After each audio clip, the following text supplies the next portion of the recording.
Chers clients, recevez nos félicitations pour l'achat de votre machine à coudre Singer 1306. Cette vidéo vous enseignera le fonctionnement de votre machine dans ses moindres détails pour que vous puissiez l'utiliser le plus vite possible. Raccordement. Pour commencer à coudre, vous avez bien entendu besoin d'électricité. Raccordez le câble d'alimentation à la connexion située à droite et placez le rhéostat sur le sol. Lorsque vous allumeriez la machine, le témoin lumineux s'activera. Remplissage de la canette. Votre machine à coudre fonctionne avec un fil supérieur et un fil inférieur. Lorsque vous déballerez votre machine à coudre, vous trouverez les canettes vides dans le boîtier à canettes et dans l'espace de rangement de votre machine où se trouvent d'autres accessoires. Pour commencer à coudre, vous auriez bien entendu besoin de fil sur votre canette. Placez le fil à coudre sur le porte-bobine.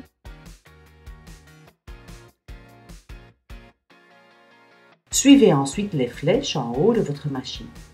Faites d'abord passer le fil par le premier guide de fil et enroulez-le ensuite autour du second. Faites passer le bout du fil par le petit trou supérieur de votre canette vide. Positionnez l'enrouleur sur la droite et tenez le fil qui dépasse de la bobine pour qu'il ne ressorte pas et enfoncez le rhéostat. La canette va commencer à bobiner le fil. Lorsque la canette est pleine, la machine s'arrête automatiquement. Vous pouvez emboîter l'axe sur la gauche et retirer la canette afin de couper le fil. Placez et retirez une canette. Afin de placer une canette dans la machine, il convient de la débrancher de son alimentation électrique et de tourner le volant jusqu'à ce que l'aiguille soit au point maximal. Pour placer la canette dans la machine, retirez d'abord l'espace de rangement du bras amovible de la machine. En ouvrant le clapet, vous verrez une ouverture où se trouve le boîtier à canettes. C'est la piste du crochet. Retirez le boîtier à canettes de la piste en le saisissant par la languette. Placez la canette dans le boîtier à canettes. Elle s'y emboîte parfaitement. Tirez ensuite le fil par la fente. Lorsque vous tirez le fil, la bobine doit tourner dans le sens horloger dans son boîtier. Saisissez le boîtier à canettes à l'aide de la languette prévue à cet effet, pour que la canette reste bien en place. Si vous lâchez la languette, la canette tombe. Emboîtez le boîtier à canettes dans la piste du crochet. Refermez le clapet et remplacez l'espace de rangement sur le bras amovible. Enfilez le fil supérieur. Pour des raisons de sécurité, il convient de toujours débrancher la machine de son alimentation électrique. Assurez-vous que le pied presseur est en position haute. Tournez le volant vers la gauche jusqu'à ce que le crochet métallique se soulève. Il s'agit du releveur de fil. Suivez maintenant à l'aide de votre fil les flèches sur la machine. Le fil passe d'abord par l'aiguille du fil, puis par l'encoche droite vers le bas et remonte par l'encoche gauche.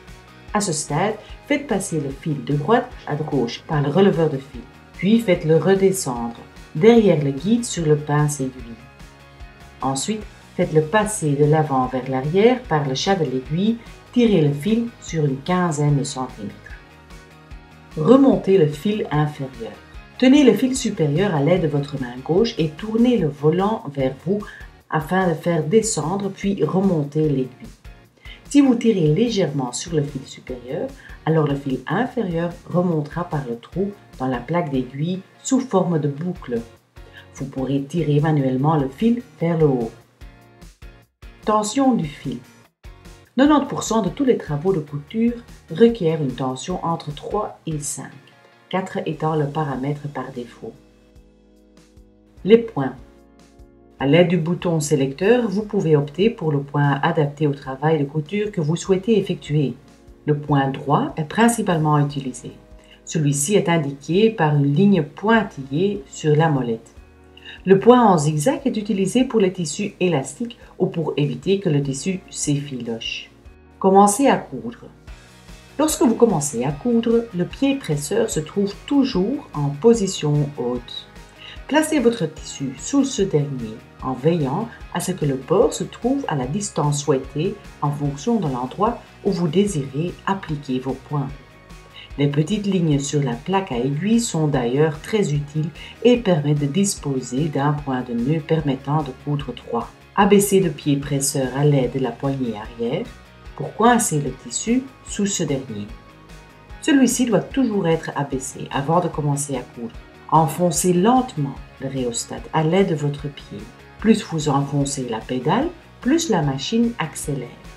Commencez par coudre lentement pour apprendre à connaître votre machine et sa vitesse d'exécution. Pour vous assurer du bon maintien de vos points, fixez votre travail en cousant toujours au début et à la fin quelques points en avant et quelques points en arrière. Pour ce faire, utilisez le bouton avec la flèche arrière. Lorsque vous relâchez ce dernier, la machine se remettra à coudre dans le sens normal. Orientez votre tissu à l'aide de vos deux mains près d'un pied presseur. Lorsque vous arrivez à la fin de votre tissu, relâchez le rhéostat afin d'arrêter la machine. Pour être sûr de ne pas coudre trop loin, il convient de vous arrêter un peu avant la fin et de terminer en actionnant manuellement le volant jusqu'au bout de votre tissu. Lorsque vous y serez, votre aiguille devra être en position haute. Remontez le pied presseur à l'aide de la poignée arrière et sortez délicatement le tissu de ce dernier. Le tissu est toujours relié par deux fils à la machine. Vous pouvez les couper à l'aide du petit couteau situé sur le côté de votre machine. Vérifiez vos points et ajustez au besoin les paramètres de votre machine. Point d'ourlet invisible. Ce point est utilisé pour les tissus élastiques et pour ceux qui ne le sont pas. Pour coudre un ourlet invisible, pliez l'ourlet vers le haut à la largeur souhaitée et repliez-le contre le bon côté du tissu. Le bord supérieur doit dépasser d'environ 7 mm du côté du bon tissu. Veuillez coudre très lentement sur ce pli, de sorte que l'aiguille touche à peine la partie supérieure et qu'elle ne prenne qu'un ou deux fils du tissu. Dépliez l'ourlet et voilà, c'est prêt. Point de boutonnière. Pour réaliser un point de boutonnière, vous auriez besoin du pied boutonnière, des points de boutonnière et bien entendu de vos boutons. Retirez le pied presseur standard et remplacez-le par le pied boutonnière. Vous le trouvez dans le compartiment de rangement de votre machine. Tirez le fil au travers du pied presseur. Mesurez le diamètre de votre bouton pour connaître la longueur du trou par lequel passera le bouton. Mesurez ensuite l'épaisseur de votre bouton et rajoutez 3 mm pour connaître la largeur exacte de la fente de votre bouton. Indiquez la taille et l'endroit de cette dernière sur votre tissu. Placez votre tissu sous le pied presseur et assurez-vous que les marquages sur le pied boutonnière correspondent aux marquages indiquant le début de la fente sur votre tissu. Abaissez votre pied presseur et assurez-vous que le diamètre de la fente de votre tissu correspond bien au diamètre sur le pied boutonnière. Suivez la série de 4 étapes à l'aide du bouton sélecteur de points. De l'étape 2 à 4, la machine effectue des piqûres horizontales. Il s'agit de la bride d'arrêt. Veillez à ne pas trop piquer car vous obtiendrez un résultat trop épais.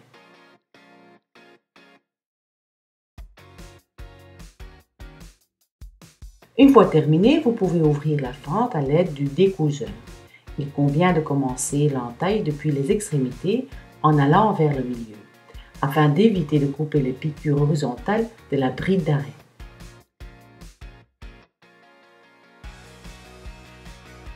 Coudre un bouton. Placez la plaque de réprissage sur la plaque à aiguille. Placez le bouton sur le tissu sous la machine. Paramétrez la machine sur ce point zigzag. Tournez ensuite le volant afin de contrôler si l'aiguille passe correctement du côté gauche au côté droit du bouton.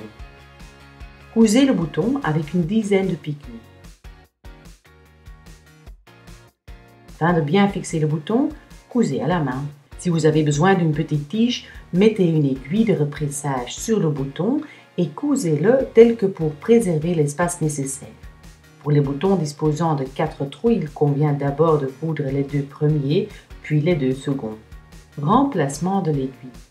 Afin de remplacer une aiguille, il convient de débrancher la machine de son alimentation électrique avant d'abaisser le pied presseur pour accéder plus facilement à l'aiguille. Commencez par dévisser le support de l'aiguille. Celle-ci se détachera et vous pourrez facilement le saisir. Vous remarquez que le haut de l'aiguille dispose d'un côté plat et d'un côté rond. Placez toujours le côté plat à l'arrière du support de l'aiguille. Revissez la vis. Voilà, la machine est prête.